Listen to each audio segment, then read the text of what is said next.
Ya, Assalamualaikum warahmatullahi wabarakatuh. Kita ketemu lagi membahas tentang perkembangbiakan pada tumbuhan. Pada hari ini yang kita bahas adalah yang ketiga, sambungan dari perkembangbiakan. Yang ketiga, perkembangbiakan tumbuhan paku. Semua tumbuhan paku tidak menghasilkan bunga. Lalu, bagaimana tumbuhan paku berkembang biak? Untuk mengetahui jawaban di atas, maka kita bisa melakukan percobaan di bawah ini. Oke, kita langsung pada materi pembahasan dari tumbuhan paku. Tahukah kamu apa fungsi dari bagian tubuh tanaman paku yang kamu temukan? Tumbuhan pakis dan juga tumbuhan paku lain tidak berkembang biak dengan menggunakan bunga, tetapi menggunakan spora. Namun demikian, tumbuhan paku juga tetap dapat menghasilkan sel kelamin dalam perkembangbiakannya. Dengan demikian, tumbuhan paku dapat mengalami perkembangbiakan secara vegetatif maupun generatif. Kapankah perkembangbiakan generatif terjadi dan kapankah perkembangbiakan vegetatif terjadi? Berikutnya, di manakah, ini pertanyaannya, di manakah kamu dapat menemukan kotak spora pada tanaman paku? Jika kadar air pada kotak spora berkurang, kotak spora akan pecah dan mengeluarkan spora yang ada di dalamnya. Spora akan tersebar dan akan tumbuh menjadi frotalium jika lingkungannya sesuai untuk tumbuh. Frotalium akan berkembang dan menghasilkan arteridium dan archegonium. Arteridium akan menghasilkan sperma berflagel atau berekor dan archegonium akan menghasilkan sel telur. Ini bisa kita lihat pada tanaman paku.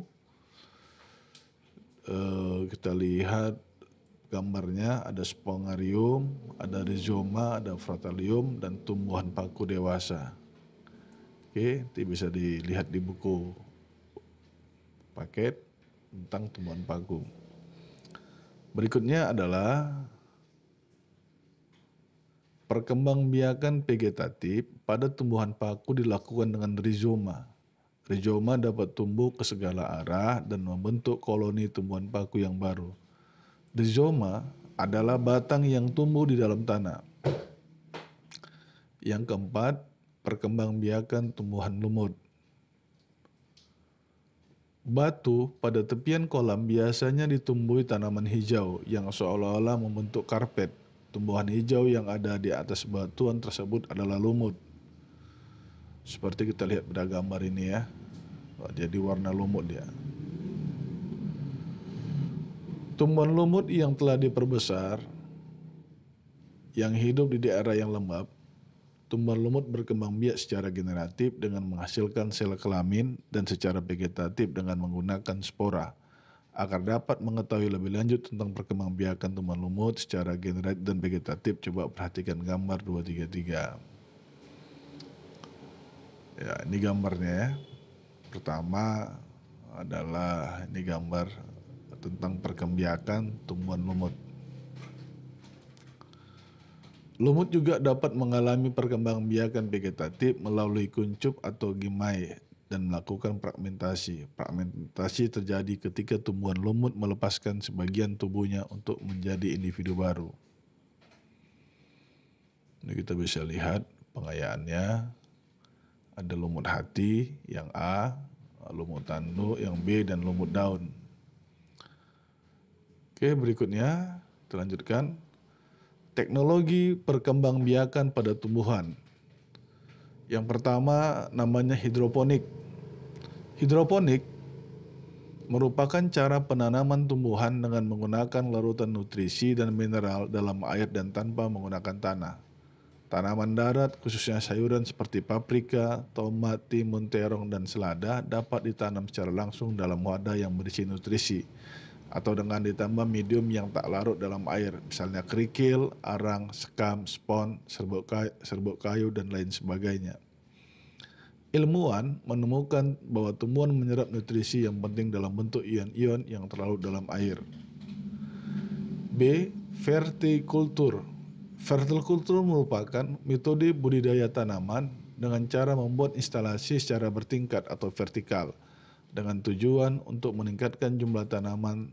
Teknik budaya ini merupakan konsep penghijauan yang cocok untuk daerah perkotaan dan lahan terbatas.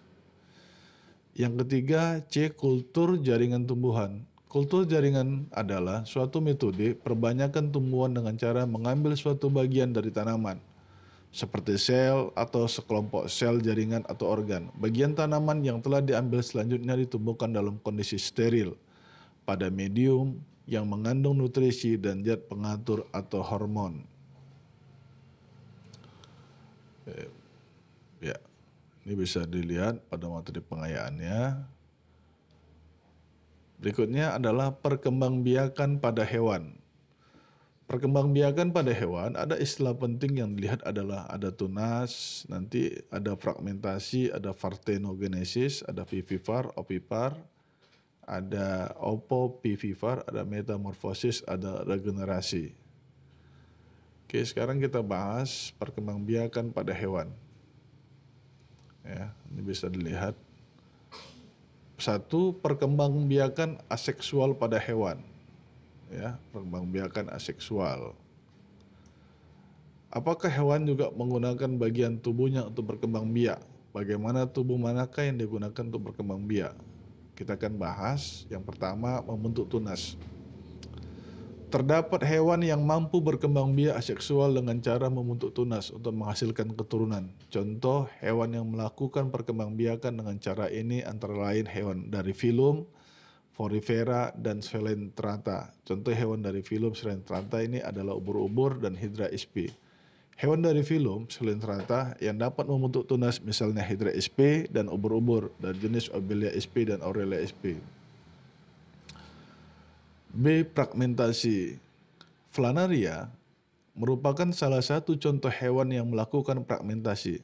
Perkembangbiakan dengan cara ini terjadi melalui dua tahap. Tahap pertama adalah fragmentasi, yaitu pematahan atau pemotongan tubuh induk menjadi dua bagian atau lebih. Selanjutnya menjadi tahap regenerasi, yaitu setiap potongan tubuh induk tersebut membentuk bagian tubuh lain yang tidak ada pada bagian tersebut. Berikutnya, ini gambar-gambar dari Pagelata ini ya. C. Parthenogenesis. Parthenogenesis secara alami dapat terjadi pada hewan lebah, semut, tawon, kutu daun, dan kutu air. Pada lebah, opum yang dibuahi akan tumbuh dan berkembang menjadi lebah betina, sedangkan yang tidak dibuahi akan tumbuh menjadi lebah jantan. Lebah ratu adalah lebah yang menghasilkan telur-telur yang menjadi lebah betina dan lebah jantan. 2. Perkembangan seksual pada hewan. Ya, jadi kita lihat hewan melakukan fertilisasi. Jadi fertilisasi tadi adalah pembuahan. Fertilisasi internal yang terjadi apabila proses peleburan antara inti sel telur dan inti sel sperma terjadi dalam tubuh induk betina. Contoh hewan yang melakukan fertilisasi secara internal adalah antara lain sapi, ayam, kura-kura, dan buaya. Selanjutnya, fertilisasi eksternal terjadi apabila proses peleburan antara sel telur dan sel sperma terjadi di luar tubuh induk betina. Fertilisasi dengan cara ini biasanya terjadi pada hewan yang hidupnya di lingkungan perairan, misalnya ikan. Ini ada beberapa nama hewan, nanti kita bisa lihat apakah terjadi fertilisasi internal atau eksternal. Ya. Oke, kita langsung masuk ke berdasarkan cara perkembangan dan kelahiran embrionya, hewan yang berkembang biak secara seksual dibagi menjadi 3 jenis, yaitu hewan vivipar, ovipar, dan opovivipar. Kita bahas yang pertama, hewan vivipar. Hewan vivipar disebut juga hewan melahirkan. Hewan ini memiliki embrio yang berkembang di dalam rahim induk betinanya dan akan dilahirkan pada saat umurnya sudah mencukupi. Embrio akan memperoleh nutrisi dari induk melalui perantara plasenta.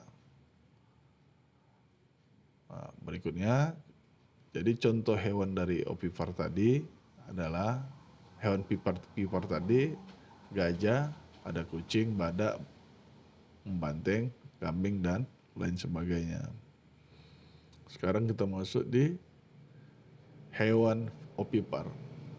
Contoh hewan ovipar antara lain cicak, kata, ikan mujair, ayam, burung elang, dan inti. Hewan ovipar disebut juga dengan hewan bertelur.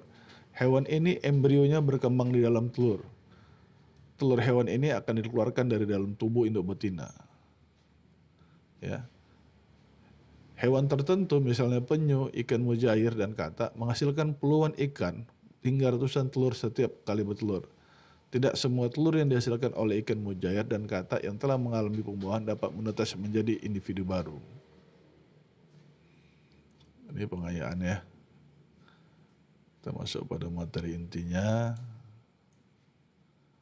Oke, saya lihat bukunya. Sekarang kita masuk di C. Ovovivipar. Hewan ovovivipar disebut juga hewan bertelur dan melahirkan. Embrio hewan yang tergolong ovovivipar sebenarnya berkembang di dalam telur. Tetapi embrio tidak dikeluarkan dalam bentuk telur seperti pada hewan ovipar. Telur tetap berada di dalam tubuh induk betina. Setelah umur embrio cukup untuk dilahirkan, telur akan menetas di dalam tubuh induk dan kemudian anak dilahirkan. Contoh hewan ovipar antara lain adalah kadal dan sebagian jenis ular. Ya. Ini hewan hermafrodit, contohnya adalah cacing. 3, kita sekarang masuk yang ketiga, perkembangbiakan hidup hewan. Setiap hewan memiliki tahap perkembangan hidup yang dimulai dari perkembangan embrio, proses kelahiran, perkembangan menuju kedewasaan, berkembang biak, dan mengalami kematian. Pada beberapa jenis hewan, telur akan berkembang menjadi hewan muda yang memiliki struktur dan fungsi organ mirip dengan hewan dewasa atau kita singkat dengan imago. Ini kita lihat dari awalnya telur, gambar 247. Telur, hewan muda, lalu menjadi hewan dewasa. Pada jenis hewan yang lain, hewan muda memiliki struktur dan fungsi organ tubuh yang berbeda dengan hewan dewasa. Hewan muda tersebut kemudian berkembang melalui tahap tertentu sehingga memiliki struktur dan fungsi organ tubuh yang sama dengan hewan dewasa. Perkembangan hewan yang demikian disebut dengan metamorfosis. Metamorfosis dapat dibedakan menjadi 2, yaitu metamorfosis tidak sempurna dan metamorfosis sempurna. Pada hewan yang mengalami metamorfosis tidak sempurna, telur berkembang menjadi hewan muda yang disebut ninfa. Ninfa merupakan hewan muda yang mirip dengan hewan dewasa tetapi memiliki ukuran yang lebih kecil dari hewan dewasa.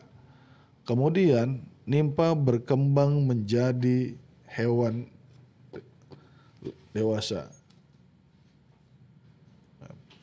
Pada hewan yang mengalami metamorfosis sempurna, telur akan berkembang menjadi hewan muda yang disebut larva. Larva memiliki struktur dan fungsi organ yang sangat berbeda dengan hewan dewasa.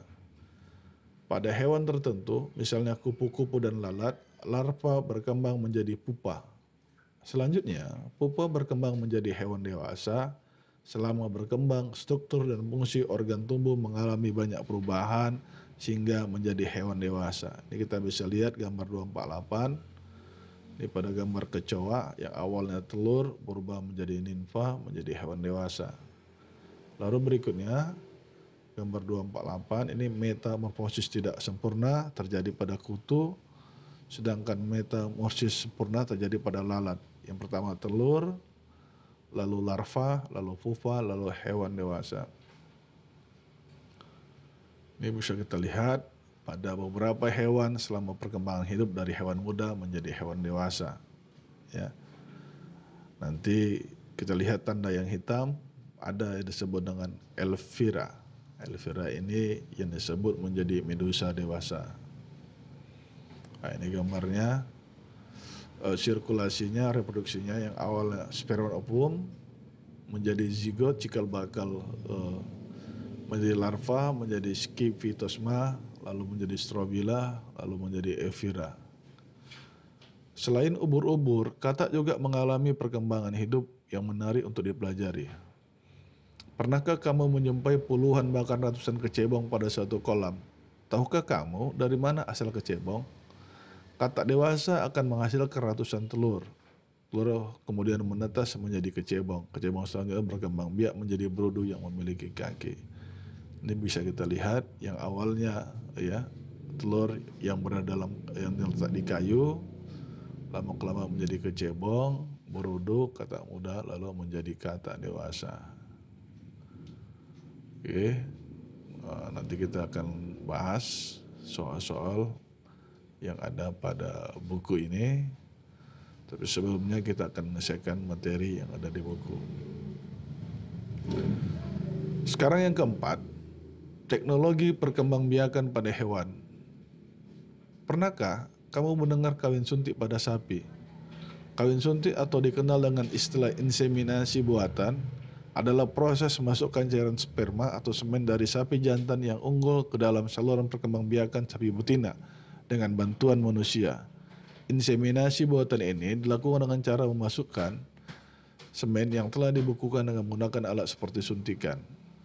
Inseminasi buatan memiliki beberapa manfaat antara lain efisiensi waktu, efisiensi biaya, dan juga memperbaiki kualitas anakan sapi. Perbaikan kualitas misalnya sebagai penghasil daging berkualitas atau sapi potong.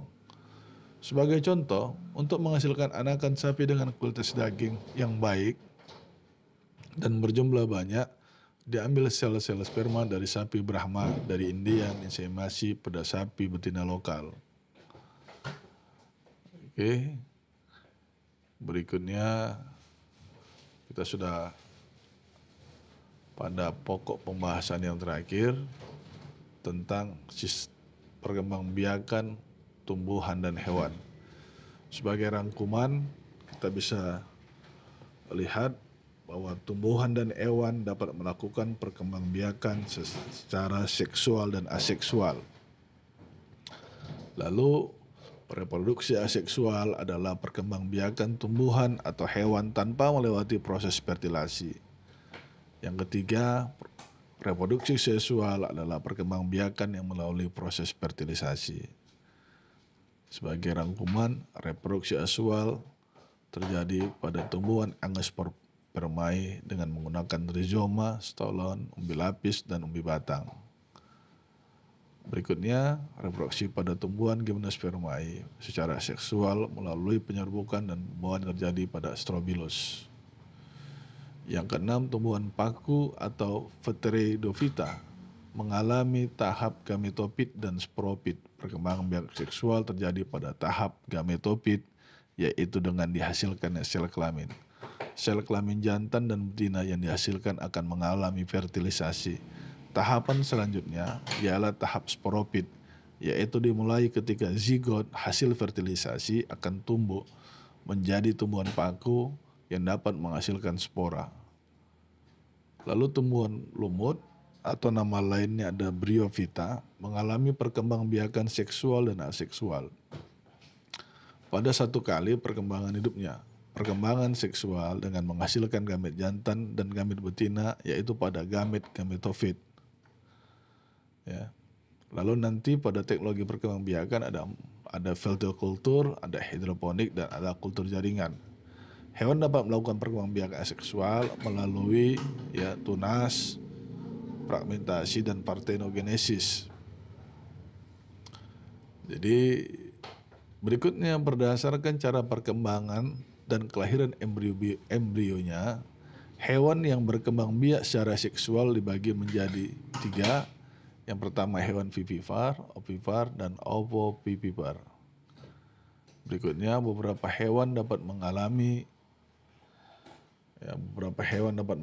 tahap perkembangbiakan seksual dan tahap perkembangbiakan aseksual dalam satu kali perkembangan hidup, misalnya pada ubur-ubur. Beberapa hewan dapat mengalami metamorfosis atau perubahan struktur tiap tahap pertumbuhan dan perkembangannya. Metamorfosis dapat digolongkan menjadi metamorfosis sempurna dan metamorfosis tidak sempurna. Berikutnya, ini peta konsep. Oke, ini kita bagian akhir dari materi kita. Sistem perkembangbiakan pada tumbuhan dan hewan terjadi secara seksual atau kita sebut dengan kawin, sedangkan seksual tidak kawin. Kalau seksual dia melibatkan sel telur dan sel sperma yang disebut dengan fertilisasi. Oke, nanti kita bisa lihat di peta konsepnya bagaimana cara pengerjaannya. Nah, ya kita bahas. Barangkali untuk pertemuan perkembangbiakan tumbuhan dan hewan kita selesaikan sampai di sini. Assalamualaikum warahmatullahi wabarakatuh.